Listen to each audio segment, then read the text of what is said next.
Selamat datang di Pojok Santai. Sebelum Anda mendengarkan audiobook ini, kami menginformasikan bahwa channel ini adalah review audio dari buku yang ada di Indonesia. Untuk membaca keseluruhan buku ini, kami menyarankan membeli buku aslinya di toko buku kesayangan Anda, baik offline maupun online. Keberadaan channel ini dimaksudkan untuk membantu Anda mendapatkan pengetahuan dari buku-buku kesayangan Anda. Jangan lupa untuk subscribe, like, dan komen. Selamat datang di Pojok Santai, channel khusus yang membahas komik dan novel dengan cara asyik.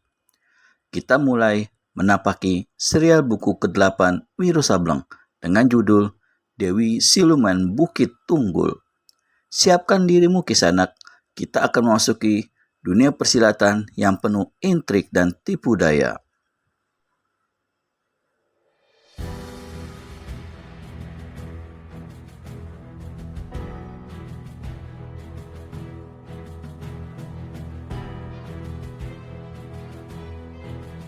Wiro Sableng menghentikan jalannya di tikungan itu. Matanya memandang ke muka, memperhatikan beberapa buah gerobak besar ditumpangi oleh perempuan-perempuan dan anak-anak. Gerobak-gerobak itu juga penuh dengan muatan berbagai macam perabotan rumah tangga. Belasan orang laki-laki kelihatan berjalan kaki dan membawa buntalan barang-barang. Jelaslah bahwa semua mereka itu tengah melakukan pindah besar-besaran. Saudara, hendak pergi kemanakah rombonganmu ini?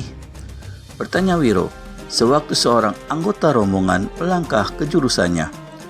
Orang itu memandang sebentar kepadanya dengan pandangan curiga. Demikian juga anggota rombongan yang lain. Kami terpaksa meninggalkan kampung, pindah ke tempat lain yang jauh dari daerah ini. Hah? Kenapa pindah? Seorang laki-laki tua yang mengemudikan gerobak menghentikan gerobak itu dan menjawab pertanyaan Wiro Sableng. Kampung kami tengah dilanda malapetaka. Malapetaka apakah? Kepala kampung dan 5 orang pembantunya serta istrinya digantung. Beberapa orang gadis diculik. Beberapa penduduk dibunuh. Siapa yang melakukannya? Tanya Wiro Sableng. Siapa lagi kalau bukan kaki tangannya Dewi Siluman? Menyauti laki-laki pengemudi kereta. Mulut pendekar 212 tertutup rapat-rapat. Rahangnya bertonjolan. Lagi-lagi dia dihadapkan pada kejahatan yang dilakukan oleh orang-orangnya Dewi Siluman. Kalau kami tidak meninggalkan kampung, kami semua akan dibunuh. Anggota rombongannya pertama tadi bertanya, kau sendiri mau kemanakah saudara?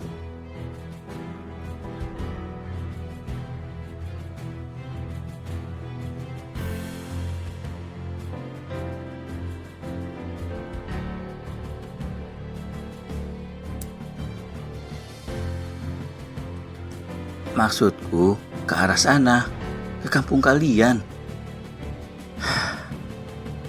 Sebaiknya batalkan saja niatmu, menasihati orang itu. Orang-orangnya Dewi Siluman pasti akan datang lagi ke kampung kami. Jika kau ditemui mereka di sana, tiada harapan bagimu untuk hidup lebih lama. Begitu. Terima kasih atas nasihatmu saudara, jawab Wiro. Tapi aku tetap mesti menuju ke sana. Kau mencari mati orang muda, kata pengemudi gerobak. Dilecucap punggung lembu yang menarik gerobak itu.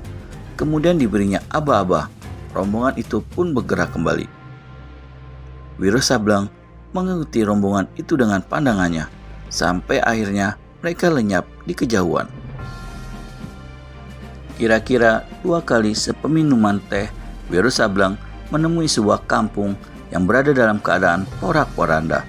Pastilah ini kampung rombongan yang ditemuinya di tengah jalan tadi. Beberapa buah rumah hancur. 2 di antaranya musnah dimakan api. 4 orang laki-laki terkapar di di hadapan sebuah rumah bagus. Sedang di langkan rumah, Pendekar 212 menyaksikan 6 orang tergantung berayun-ayun tiada bernyawa lagi. Yang pertama adalah kepala kampung, kemudian istrinya, selebihnya adalah pembantu kepala kampung. Di beberapa langkan rumah lainnya, Wiro menemukan pula beberapa orang yang mengalami nasib sama seperti kepala kampung digantung sampai mati. Pendekar 212 menyadarkan punggungnya ke sebatang pohon dan membatin. Kesalahan apakah yang telah dibuat penduduk kampung ini? Sebelumnya, sampai mereka dibunuh sedemikian kejamnya. Anak-anak dan perempuan-perempuan tanpa peri kemanusiaan sama sekali. Wiro ingat pada ucapan anggota rombongan tadi. Orang-orangnya Dewi Siluman pasti akan kembali ke kampung itu. Wiro memutuskan untuk menunggu. Jika manusia-manusia jahat itu muncul, dia akan buat perhitungan dengan mereka dan sekaligus mencari keterangan di mana letak Bukit Tunggul. Manusia macam Dewi Siluman tidak layak dibiarkan hidup lebih lama. Maka Wiro pun melompat ke sebuah cabang pohon yang tinggi, duduk di situ dan memulai penungguannya. Sampai matahari condong ke barat, tak seorang pun yang muncul. Dengan hati kesal, murid Eyang Sinto Gendeng dari Gunung Gede itu turun dari atas pohon dan mengelilingi kampung. Bukan main geramnya. Wiro sewaktu di salah satu dinding rumah penduduk ditemuinya barisan-barisan tulisan seperti yang dilihatnya sebelumnya di kampung yang terdahulu.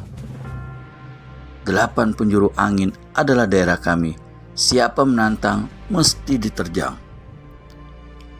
Dunia persilatan boleh geger. Tokoh-tokoh persilatan boleh turun tangan kalau mau mempercepat kematian. Dan juga di bawah barisan-barisan kalimat itu tertera lukisan tengkorak kecil. Geram sekali Wiro Sableng pergunakan kaki kirinya untuk menendang dinding rumah itu. Dinding rumah hancur berantakan, ditinggalkannya tempat itu. Hatinya bimbang dan meragu. Apakah orang-orangnya Dewi Siluman benar-benar akan kembali ke kampung itu? Tiba-tiba, Wiro tersirap kaget. Di belakang rumah sebelah kirinya terdengar suara seseorang bicara. Heran, kenapa Dewi Siluman berbuat kekejaman yang tiada artinya ini? Sebagai jawaban, terdengar suara helaan napas yang disusul dengan ucapan, manusia punya 1000 macam cara untuk cari nama di dunia persilatan. Ternyata ada 2 orang di samping rumah sana. Yang mengherankan Wiro ialah mengapa dia sama sekali tidak mendengar sedikit pun kedatangan kedua orang itu.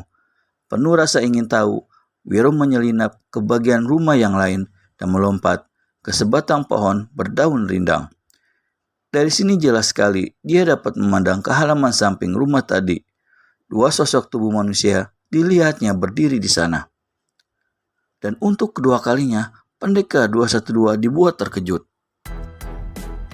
Salah seorang dari 2 manusia itu bukan lain dari nenek-nenek sakti yang pernah baku hantam sekitar 2 bulan yang lewat dengan dia di kota raja. Nenek-nenek sakti yang dikenal dengan gelar si telinga arit sakti. Gerangan, apakah yang membuat manusia ini berada di Pulau Madura dan siapakah manusia yang berdiri di sampingnya saat itu? Manusia ini juga seorang perempuan tua renta bermuka keriput. Salah satu matanya hanya merupakan rongga hitam yang mengerikan. Apa dan kenapa si telinga arit sakti berada di sana? Temukan jawabannya di video selanjutnya hanya di channel Pojok Santai. Segera subscribe dan tekan tombol lonceng untuk notifikasi video terbaru dari kami. Terima kasih dan sampai bertemu kembali.